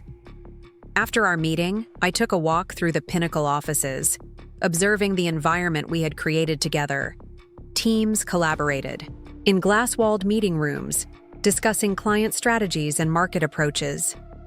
Newer advisors received coaching from experienced mentors. Division leaders analyzed performance data with their teams, celebrating successes and addressing challenges transparently. It was precisely the kind of organizational culture I had always wanted to work in, one where contribution mattered more than connection, where advancement criteria were clear and consistently applied, where development was valued alongside immediate results. And now, I had played a meaningful role in building and extending that culture across my region. That evening, I called Evelyn Choi to discuss the Chief Innovation Officer role in more detail. Our conversation was substantive and revealing, covering everything from reporting structures to cultural integration strategies. Evelyn was refreshingly candid about both the opportunities and challenges of the position. "Our firm has a strong market position and exceptional technical expertise," she explained. "But our culture still reflects traditional financial services. In many ways, hierarchical, somewhat risk-averse, not always transparent about advancement criteria. That's precisely why we're creating this role. We need someone who can lead meaningful change while respecting our institutional strengths." "Change management is always challenging," I observed, "particularly in established organizations with strong identities. What level of support would this position have from the executive team?" "Full commitment from me," Evelyn replied. "Mixed perspectives from others, if I'm being completely honest. Some see the need for evolution clearly. Others are more comfortable with our traditional approach. You'd need to build bridges and demonstrate value iteratively, not just mandate change." Her transparency was reassuring, even as the challenges she described were substantial. The role would require significant influence skills, patience, and strategic thinking, not unlike my early days at Pinnacle, but at a much larger scale. "Thank you for your candor," I said. "It gives me a clearer picture of what success would require in this position." "And what are your thoughts so far?" Evelyn asked. I hesitated, still sorting through my own considerations. I'm genuinely interested in the opportunity. The chance to drive meaningful change at a national scale is compelling, but I have strong ties to Pinnacle as well, including potential advancement opportunities there. I need to reflect further before making a decision. Evelyn respected my position. Of course. Take the time you need for proper consideration. We're planning to make a decision within the next month, so please let me know your thoughts by then. After we ended the call, I found myself contemplating how dramatically my professional circumstances had changed in 4 years. At Meridian, I had struggled for basic recognition despite consistent results. Now I had multiple organizations seeking my leadership, willing to create significant roles that leveraged my approach and vision. The external validation was gratifying, certainly, but more meaningful was the internal clarity I had developed about my own values and priorities as a leader. I now understood that my greatest satisfaction came not from titles or compensation alone, but from building environments where people could perform at their best, where genuine merit was recognized and rewarded, where contributions mattered more than connections. As I considered the opportunities before me, continuing at Pinnacle, potentially in an executive role, joining Evelyn's organization as Chief Innovation Officer, or returning to Meridian in a senior leadership position, I realized that my decision would ultimately hinge on where I could create the most meaningful impact, where my authentic leadership approach would find the most fertile ground, and where I could continue evolving as a professional without compromising my core values. The days that followed were filled with reflection and careful consideration. I reviewed my career journey, considering the lessons learned at each stage. I consulted trusted mentors, including former professors and industry connections I had maintained over the years. And I reflected deeply on what truly mattered to me as a leader and as a person. One evening, as I sat on my apartment balcony, reviewing materials related to each opportunity, I was struck by a moment of clarity. The question wasn't which role offered the most prestige or compensation, or which organization was most prominent in the market. The question was where I could best continue the work that had become most meaningful to me, creating environments where performance was fairly recognized, where advancement was transparent, where diverse perspectives were genuinely valued. With that clarity, my decision crystallized. The next morning, I scheduled conversations with Eleanor, Evelyn, and Brian to share my choice. A decision not about proving something to others who had once underestimated me, but about committing to the path that best aligned with the leader I had become and the impact I hoped to create. The conference in Atlanta marked a turning point in my career. What began as professional validation evolved into something more profound, a genuine expansion of my influence within the financial services industry.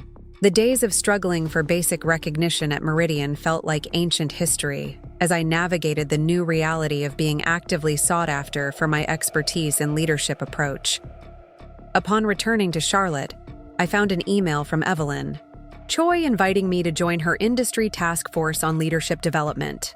The group would include CEOs and senior executives from major financial institutions, working together to develop recommendations for industry-wide improvement in talent development practices. It was an opportunity to influence not just my organization, but the broader professional landscape. The timing felt significant. 4 years earlier, I had been fighting to prove my basic competence to Spencer and the Meridian leadership team. Now I was being invited to help shape how the entire industry approached leadership development. The contrast couldn't have been starker. I also returned to find that news of my keynote presentation had spread throughout Pinnacle.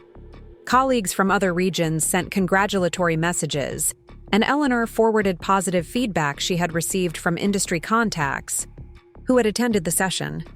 The external recognition was gratifying, but what meant more was seeing the principles I advocated being implemented across our organization. During our next regional leadership meeting, Marcus Chen, one of my division directors, presented a new approach to advisor development he had implemented based on our meritocratic framework. We've created detailed skills matrices for each career stage, he explained to the group. Advisors can clearly see what capabilities they need to demonstrate for advancement, and we evaluate them based on observable behaviors rather than subjective assessments. Sophia Williams, another division director, built on his presentation. We've also incorporated peer feedback into the evaluation process. This gives us a more comprehensive view of each advisor's contribution and helps identify strengths and development areas that might not be visible in client-facing metrics alone. As I listened to them describe these initiatives, ideas that extended and refined the approach I had introduced, I felt a deeper sense of accomplishment than any individual achievement had provided. I wasn't just implementing changes myself. I was creating an environment where others could innovate and improve upon those initial concepts. After the meeting, Tara approached me in the hallway. "The regional leadership role at Columbia is opening up next month," she said, referring to one of our major markets in South Carolina. "I'm planning to apply." "You should," I replied without hesitation. "Your division's performance has been exceptional, and you've developed into an outstanding leader." Tara nodded, a mixture of determination and nervousness in her expression. "It's a big step up from my current role. Some people might say I don't have enough experience yet." I recognized the concern behind her words, the same doubt I had faced repeatedly at Meridian, where not enough experience often served as code for not fitting a predetermined leadership mold. "Experience comes in different forms," I said. "You've led the most successful division transformation in our region. You've developed a team of high-performing advisors who consistently exceed targets while maintaining strong client satisfaction. And you've contributed valuable innovations to our regional strategy. Those accomplishments matter more than years in title." Tara smiled. "That's what I hoped you'd say. I've already started preparing my presentation for the selection committee."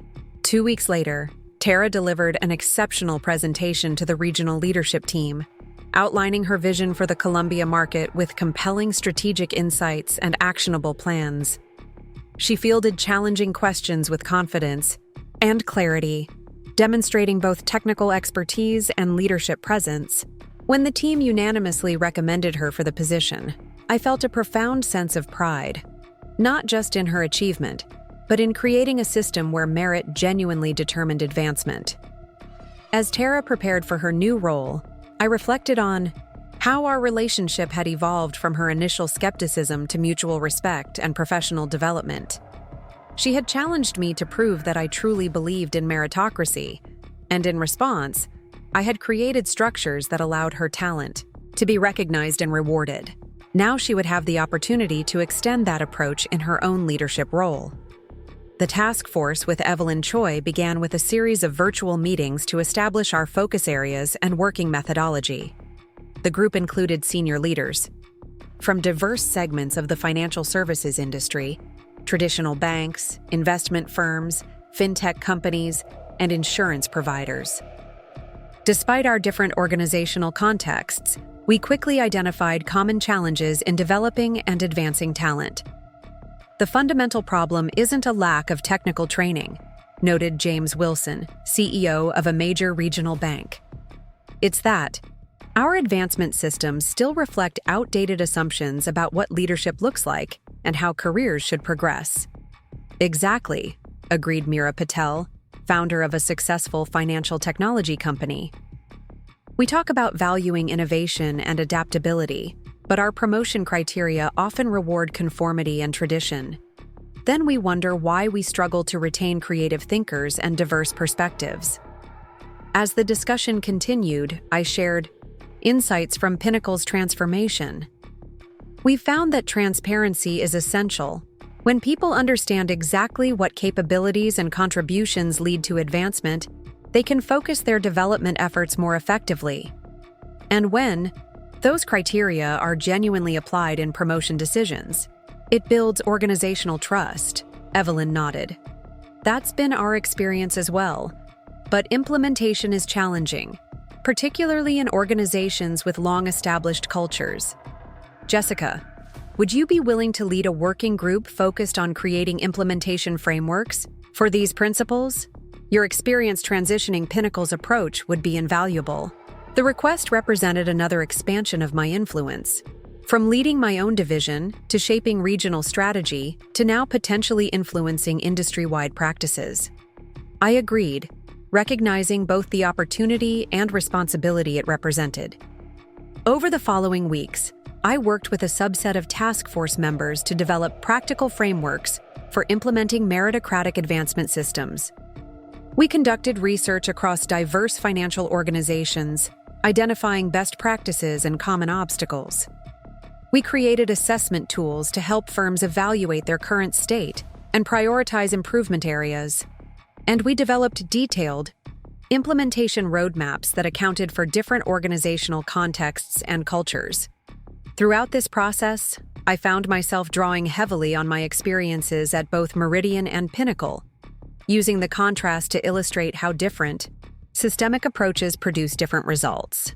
Meridian had claimed to value performance but maintained advancement practices that privileged connection over contribution. Pinnacle had aligned its stated values with its actual promotion decisions, creating an environment where merit genuinely mattered. As we prepared our recommendations for the full task force, I received an unexpected call from Brian, my former supervisor at Meridian. Jessica, I wanted to update you on some significant changes at Meridian. Spencer has officially retired, and the board has appointed a new CEO, Diana Chen from First Capital.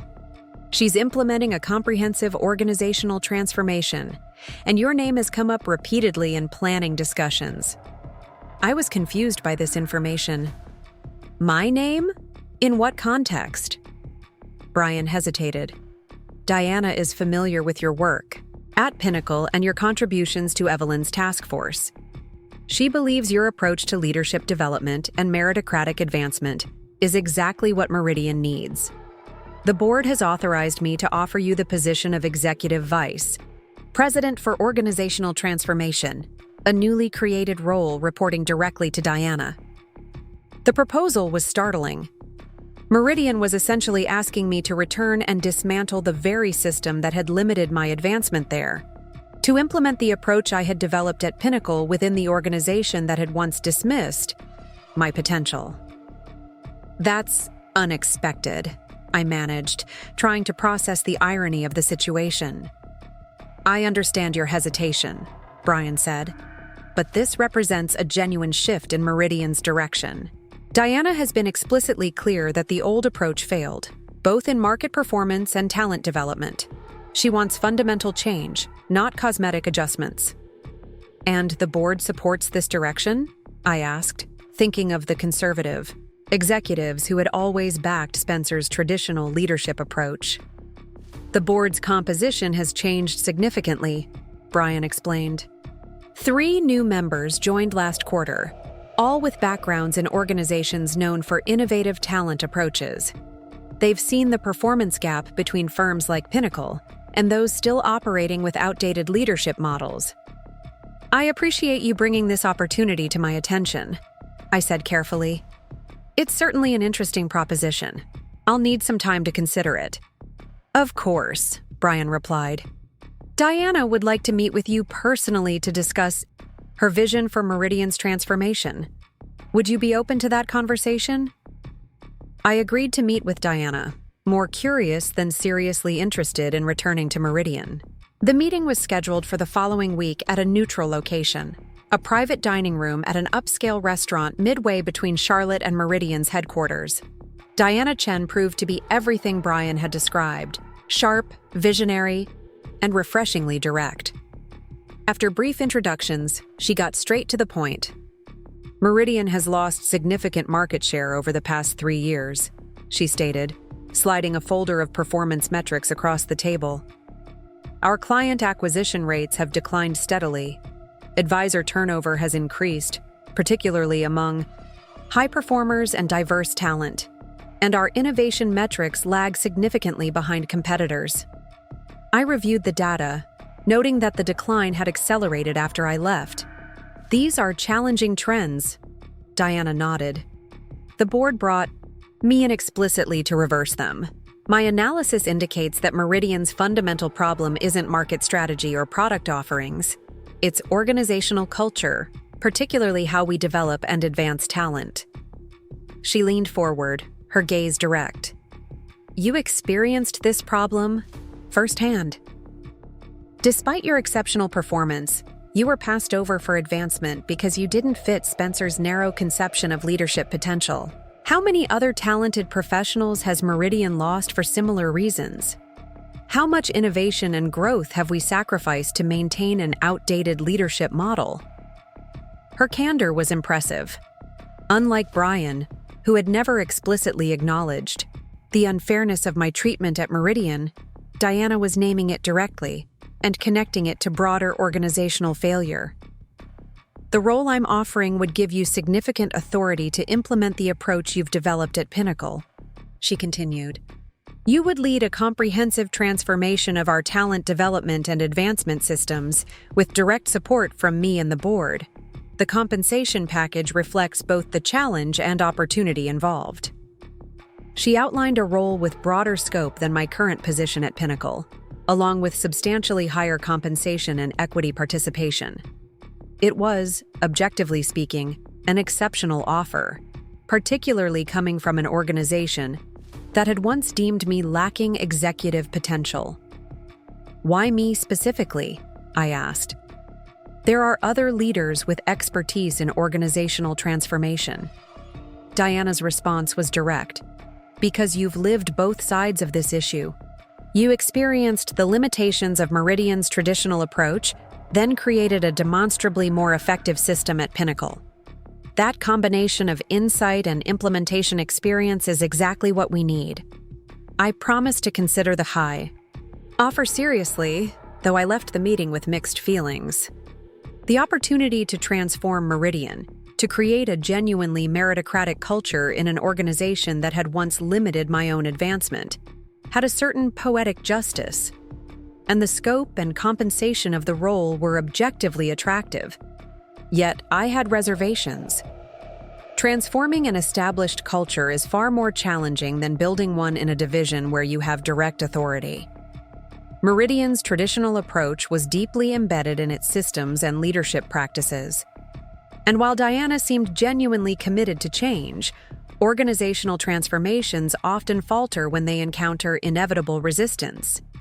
As I drove back to Charlotte, I realized I was facing 3 distinct professional paths, continuing my side trajectory at Pinnacle, potentially advancing to Eleanor's position when she departed for her new role, accepting Diana's offer to lead transformation at Meridian, or pursuing the Chief Innovation Officer position at Evelyn's firm that remained open. Each path offered different opportunities and challenges. Pinnacle represented continued growth in an organization aligned with my values, working with colleagues I respected. Meridian offered the chance to transform an organization from the inside, with greater authority and compensation. And Evelyn's firm presented the opportunity to shape innovation at a national scale with a leader I admired. The decision wasn't just professional, but personal. Each path would create different demands on my time, energy, and focus. Each would connect me with different communities of colleagues and different types of challenges. And each would shape my leadership journey in distinct ways. That evening, I called my longtime mentor, Professor Ramirez, who had guided me through difficult career decisions since my university days. After explaining the 3 opportunities, I asked for her perspective. "These are all exceptional options, Jessica," she said thoughtfully. "But they represent different types of impact. At Pinnacle, you'd be deepening and extending work you've already begun in an environment where you've established credibility. At Meridian, you'd be attempting fundamental transformation of an organization that once undervalued you. And with Evelyn, you'd be broadening your influence to the national level while learning from a leader you respect. How do I choose between such different paths?" I asked. "Consider not just the external factors, compensation, title, scope, but the internal ones, she advised. Where would you find the most meaningful work? Where would your authentic strengths be most valuable? Where would you continue growing as a leader? And perhaps most importantly, which path aligns best with your deeper purpose as a professional? Her questions stayed with me in the days that followed. I reflected on my journey from overlooked advisor at Meridian to respected leader at Pinnacle, considering what had made that transition so meaningful. It wasn't just external validation or career advancement, though those elements mattered. It was creating an environment where performance genuinely determined opportunity, where people like Tara could develop and advance based on their contributions rather than their connections. As I weighed the options, I spoke with Eleanor about the potential opportunities, wanting to be transparent about my considerations. "I'm not surprised you're being recruited," she said when I explained the situations with Meridian and Evelyn's firm. "Your approach has produced exceptional results, and the industry has noticed. These are both significant opportunities that deserve serious consideration." "What about the Eastern operations role here at Pinnacle?" I asked. "Where does that stand? In the selection process?" Eleanor was characteristically direct. "You're our leading internal candidate. The executive committee has been impressed with both your regional results and your contributions to our broader organizational approach. But the decision timeline extends through next quarter, and we understand you may have more immediate opportunities to consider." I appreciated her candor and the respect it demonstrated. She wasn't pressuring me to ignore other options or rushing Pinnacle's process to counter external offers. She was treating me as a professional making a significant career decision based on multiple valid considerations. "What would you do in my position?" I asked, valuing her perspective as someone who had navigated her own complex career path. Eleanor considered the question carefully. "I can't answer that directly because I don't know which elements matter most to you personally. But I will say this. Leadership roles are most fulfilling when they allow you to express your authentic values while creating meaningful impact. The title and compensation matter, certainly, but they aren't sufficient if the work itself doesn't align with what truly drives you." Her insight resonated with Professor Ramirez's advice, focusing on alignment between the role and my deeper professional purpose rather than just external markers of success. It helped clarify what I needed to evaluate in each opportunity. The following week, I attended the full task force meeting with Evelyn, where our working group presented our implementation frameworks for meritocratic advancement systems. The reception was overwhelmingly positive, with several CEOs committing to pilot the approaches in their organizations. After the meeting, Evelyn invited me to dinner to discuss the Chief Innovation Officer role at her firm. "Your work on the task force has only confirmed my initial assessment," she said as we settled at our table. "You understand not just the theory of organizational transformation, but the practical realities of implementation. That combination is exactly what we need." She outlined her vision for the role in greater detail, describing how it would influence both client experience and internal culture across her national organization. "The challenge is significant," she acknowledged. "Parts of our organization remain traditional in their approach, particularly in our regional offices. You would need to build credibility and demonstrate value incrementally, starting with areas most open to innovation. How would you measure success in this role?" I asked, wanting to understand her expectations clearly. "3 primary metrics," she replied. "First, client satisfaction and retention, particularly in segments where we're currently underperforming. Second, advisor productivity and engagement, measured through both performance data and culture surveys. And third, innovation metrics, new approaches successfully implemented, and their measurable impact on business results." Her clarity was refreshing, as was her realistic assessment of the challenges involved. "This wouldn't be easy work," she continued. "You would encounter resistance from those comfortable with traditional approaches. But you would have my full support and the authority to make meaningful changes, and based on what I've seen of your work, I believe you would succeed." As with the Meridian opportunity, I promised to consider the offer seriously. Driving home, that evening, I found myself mentally comparing the three paths before me, not just in terms of role and compensation, but in terms of meaning and alignment with my values. Pinnacle offered continued growth with colleagues I respected in an organization, already aligned with my approach to leadership. The potential Eastern operations role would allow me to extend that approach across multiple regions, influencing a broader section of the organization. And I had already established credibility there, with relationships that would support further advancement. Meridian represented a different kind of challenge, transforming an organization that had once limited my opportunities into one that genuinely valued merit over connection. The role offered significant authority and compensation, along with the satisfaction of creating change in a system that had once undervalued professionals like me. But it would involve navigating complex resistance and rebuilding credibility in an environment where I had previously been overlooked. Evelyn's firm presented yet another path, applying my approach to leadership and organizational culture at a national scale, working with a CEO whose values seemed aligned with my own. The role would broaden my influence significantly, while allowing me to learn from a leader I respected. But it would mean building new relationships and credibility from scratch in an unfamiliar organizational context.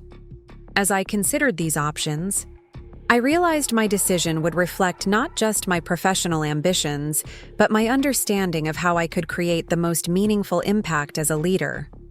The question wasn't simply which role offered the greatest advancement or compensation, but where my particular combination of skills, experiences, and values would be most valuable, both to the organization and to my own continued growth. The following day, I received an unexpected visit from Tara, who had just returned from her first leadership meeting at the Columbia office. Her excitement was palpable as she described the team she would be leading and her plans for the market. "I've been thinking about what you said when I was applying for this role," she said, "about how experience comes in different forms and accomplishments matter more than years and title. I want to bring that same perspective to my team in Columbia." She outlined her plans for creating development pathways for her advisors, establishing transparent advancement criteria, and building a culture that recognized diverse forms of contribution. "Some of the veteran advisors there are skeptical," she admitted. "They're used to a more traditional approach, but I think they'll respond to results, just like the team here did when you first arrived." As Tara continued sharing her vision, I was struck by how fully she had internalized the principles I had worked to implement. She wasn't just adopting specific practices. She understood the underlying philosophy and was adapting it to her own leadership context. This was how cultural change sustained and expanded, through leaders who carried core principles forward while adapting implementation to new environments. Watching her enthusiasm and clarity of purpose, I had a moment of profound realization. My most meaningful contribution wasn't just the systems I had created or the results I had achieved personally. It was the leaders I had developed who would carry those approaches forward, extending their impact far beyond my direct influence. This insight brought new clarity to my decision about the three opportunities before me. The question wasn't just where I could implement my approach most effectively in the short term, but where I could develop the next generation of leaders who would extend and refine that approach over time. Where could I create not just immediate impact, but lasting transformation through others? With this perspective, I scheduled separate conversations with Eleanor, Diana, and Evelyn to discuss their opportunities in greater depth. I wanted to understand not just my potential role and authority, but the organizational culture around leadership development and succession planning. How did each organization approach developing future leaders? What structures existed to identify and advance diverse talent? How did senior leaders view their responsibility to develop their successors? Eleanor's response reflected Pinnacle's established approach. "Leadership development is integrated into our strategic planning," she explained. "Division directors, like yourself, are expected to identify and develop potential successors, creating opportunities for them to demonstrate capabilities beyond their current roles. The executive committee reviews talent development metrics quarterly, with the same rigor we apply to financial performance. Diana acknowledged Meridian's historical limitations in this area.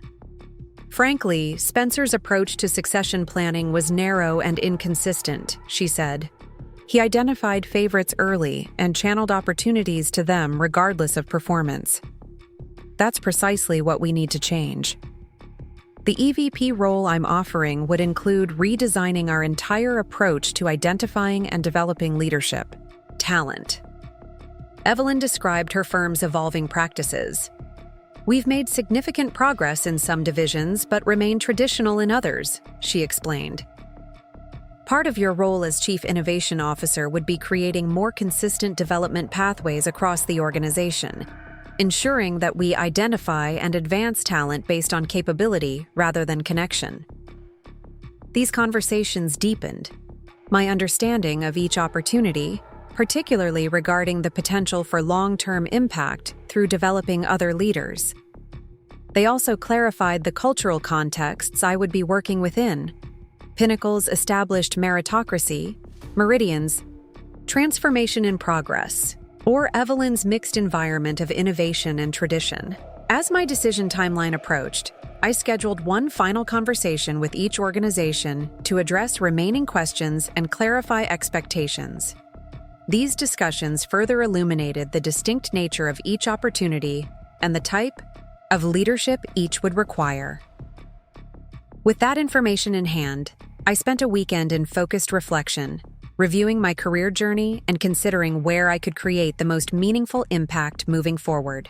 I thought about the leaders who had influenced my own development, both positively, like Eleanor, and negatively, like Spencer.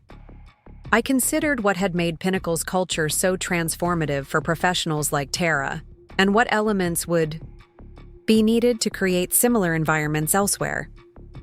By Sunday evening, my decision was clear, not because one opportunity was objectively superior to the others, but because one aligned most closely with my deeper purpose as a leader and offered the best platform for creating lasting impact through developing others. The next morning, I would contact each organization to share my decision, beginning a new chapter in a career journey that had evolved from seeking basic recognition to creating environments where everyone's contributions could be genuinely valued. As I prepared these communications, I reflected on how dramatically my professional circumstances had changed in just 4 years.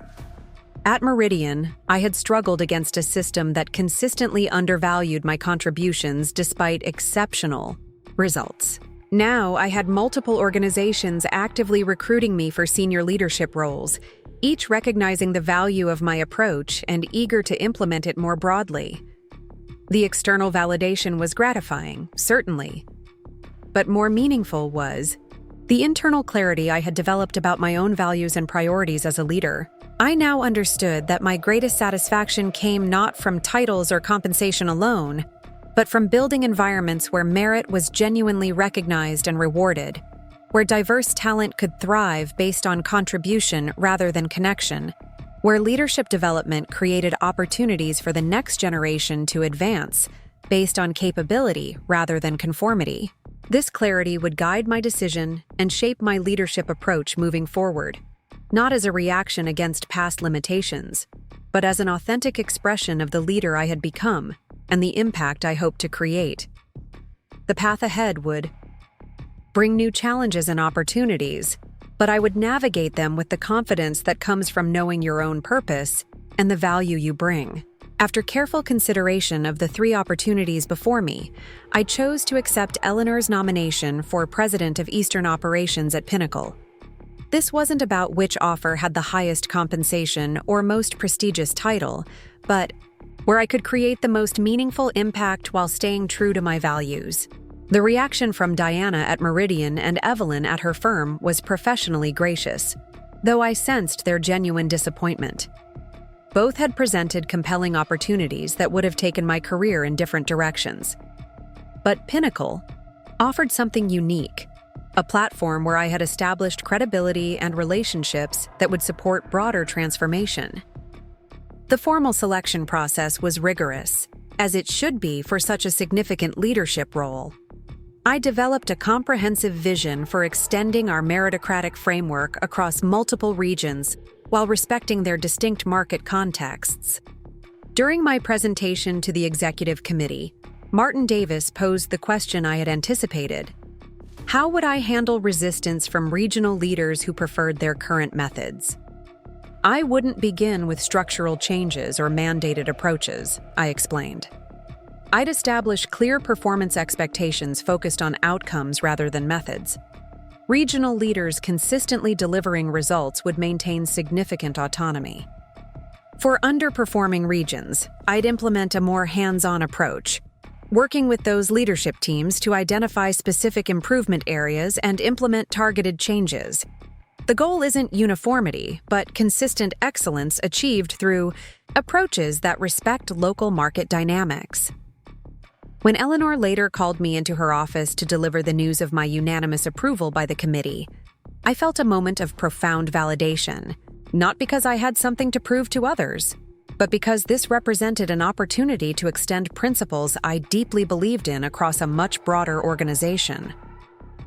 The announcement generated considerable industry attention, including a speculative piece titled, "Why Martinez Turned Down Millions to Stay at Pinnacle," but external observers missed the deeper considerations that had guided my choice. This wasn't about personal advancement, but about creating environments where genuine merit determined opportunity for thousands of professionals. Among the congratulatory messages I received, Tara's stood out. This appointment represents more than just your individual achievement. It validates the approach you've championed, that genuine merit can matter more than politics, that leadership should be defined by results and impact rather than image or connection. Your advancement creates possibility for all of us who want to succeed based on contribution rather than conformity. In the weeks that followed, I began preparing for the transition while continuing to lead the Carolina region. We implemented a transparent selection process for my successor, evaluating 3 strong candidates against clear criteria. Sophia Williams emerged as the strongest choice and was announced as the new Carolina Regional Director in early December. "I want to acknowledge the significance of this moment," Sophia said during her introduction. "Jessica has created a culture where advancement truly depends on contribution rather than connection. My appointment wasn't determined by seniority or personal relationships, but by demonstrated capabilities and results. That approach has transformed how we operate as a region, and I'm committed to extending it further." The new year brought formal recognition of my new role during Pinnacle's leadership transition reception.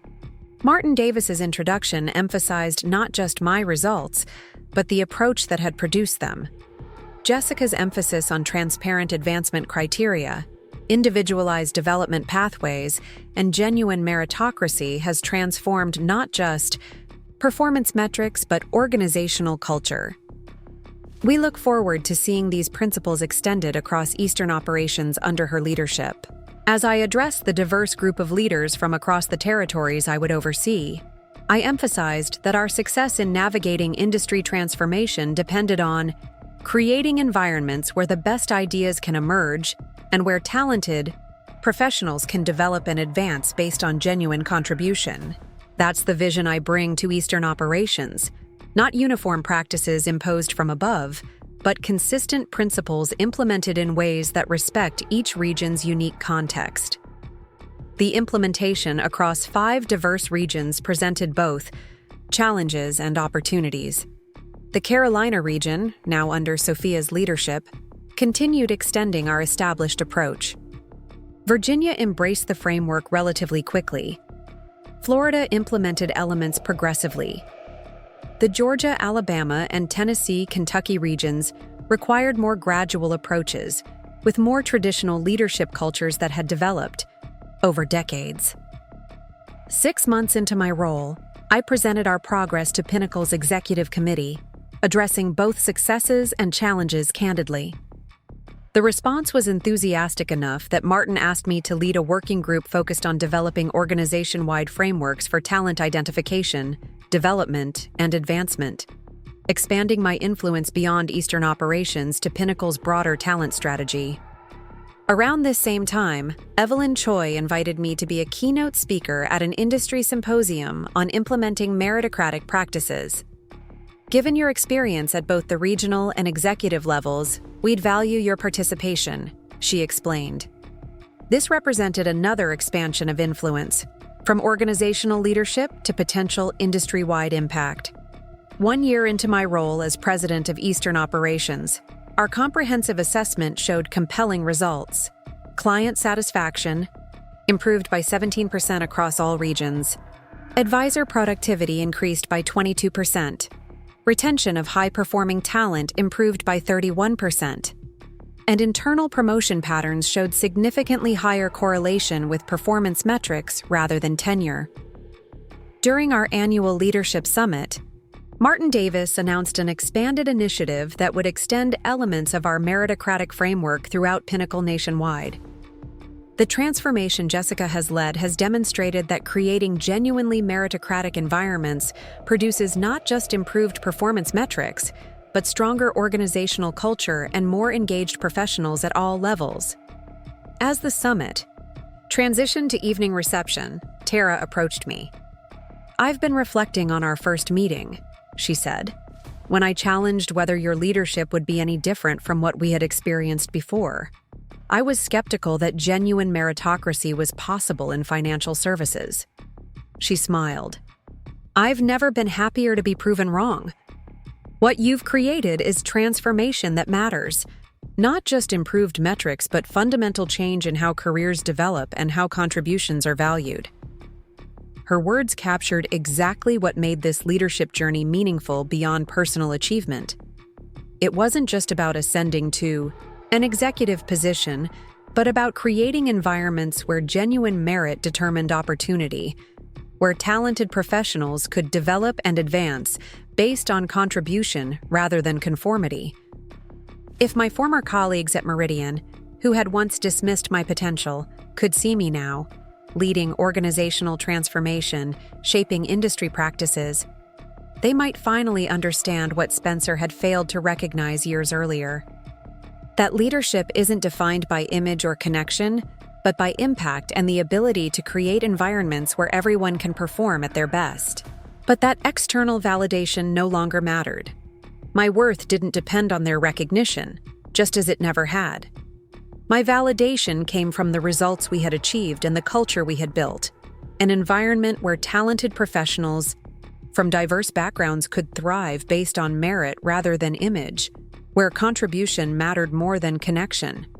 That transformation, from overlooked advisor to catalyst for organizational change, represented the most meaningful measure of success, far beyond title or compensation alone. It wasn't just about proving others wrong, but about creating something authentically right. A leadership approach that valued people based on impact rather than image, and an organizational culture where genuine merit determined opportunity for all. Up next, you've got 2 more standout stories right on your screen. If this one hit the mark, you won't want to pass these up. Just click and check them out.